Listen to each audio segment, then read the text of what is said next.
Hello and welcome to Learn Spanish on SpanishDict.com. I'm Paralee Whitmire and I'm your teacher.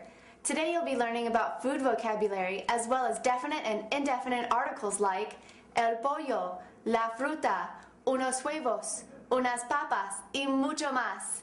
¡Vámonos!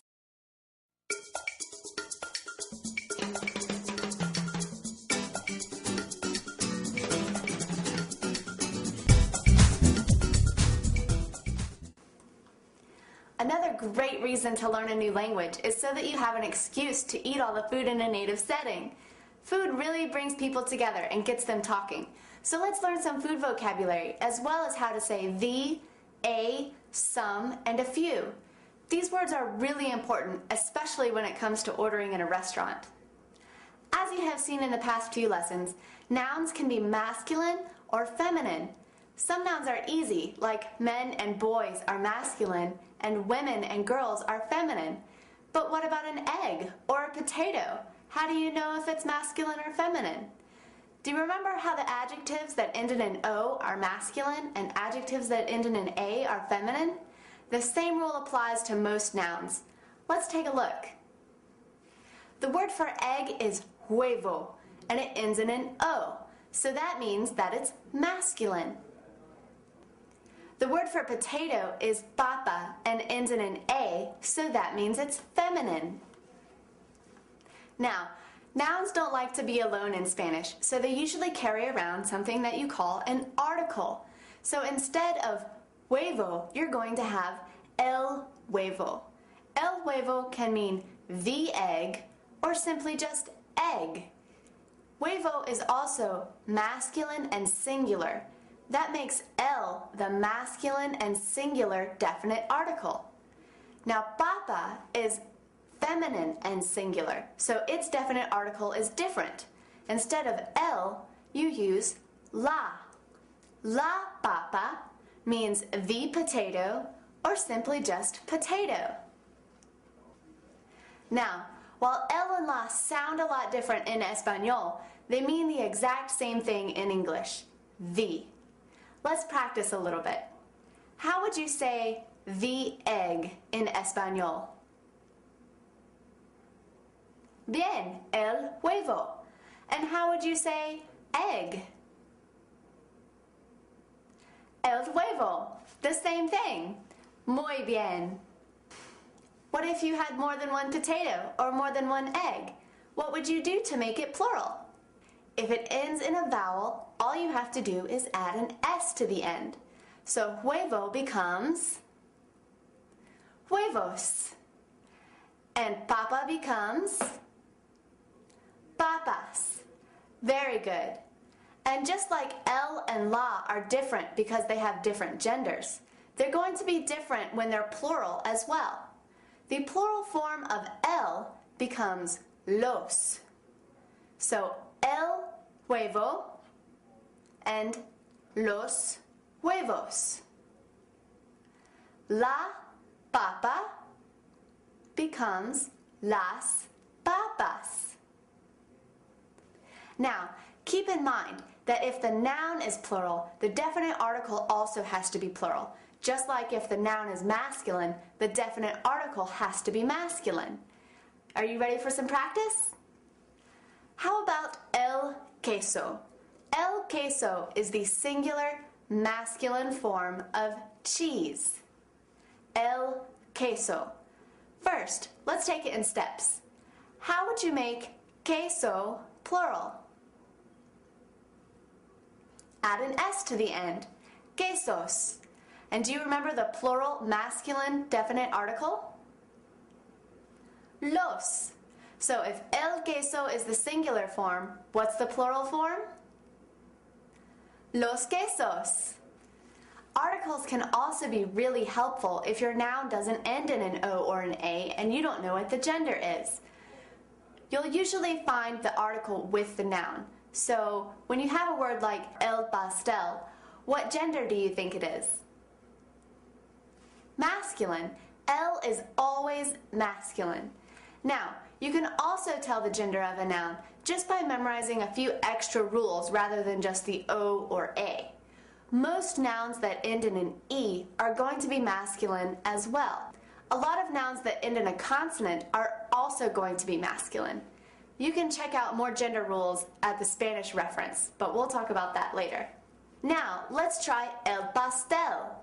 Do you remember how to make words plural that end in a consonant? You add es. So what is the plural form of el pastel? Los pasteles. Perfecto. One more, just for good measure. How would you make el cereal plural? Los cereales. Muy bien. Repasemos. There are 4 definite articles, one each for singular and plural, masculine and feminine. Can you tell me what they are? What is the singular masculine definite article? El. And the singular feminine? La. What about plural masculine? Los. And what about plural feminine? Las. Every single one of these words means the. So don't get tricked by the fact that there are 4 forms in Espanol.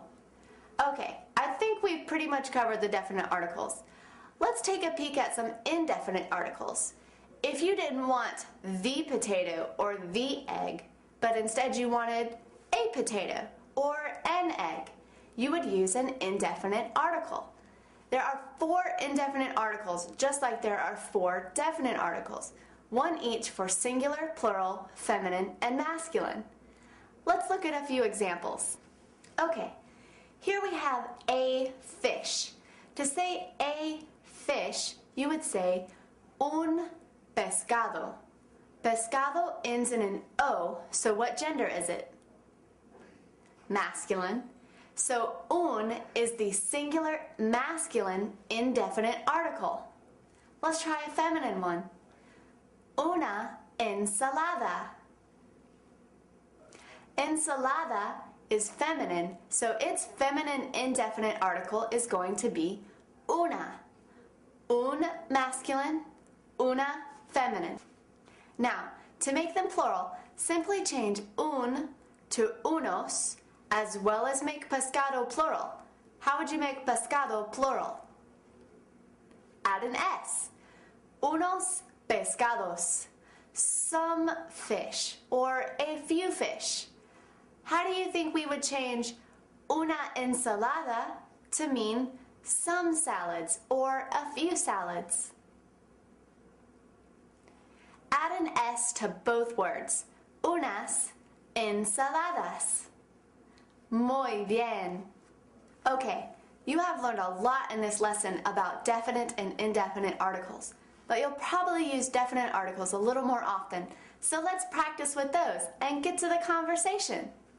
I'll show you a picture of a different food item or a drink, and you can tell me if you want it. If you want it, you say, quiero, and then the food. If you don't want it, all you have to say is no quiero. Quiero or no quiero. Por ejemplo, if I show you this picture of las frutas, if you want it, say quiero las frutas. If you don't want it, say no quiero las frutas. ¿Listo? Practiquemos with my favorite meal of the day, el desayuno. El desayuno.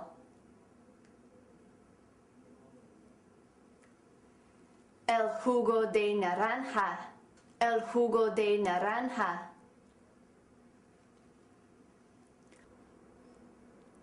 Los huevos. Los huevos.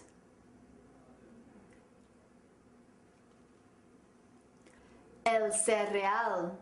El cereal.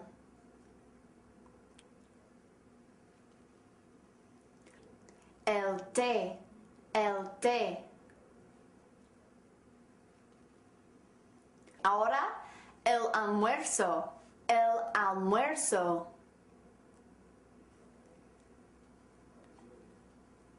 La sopa.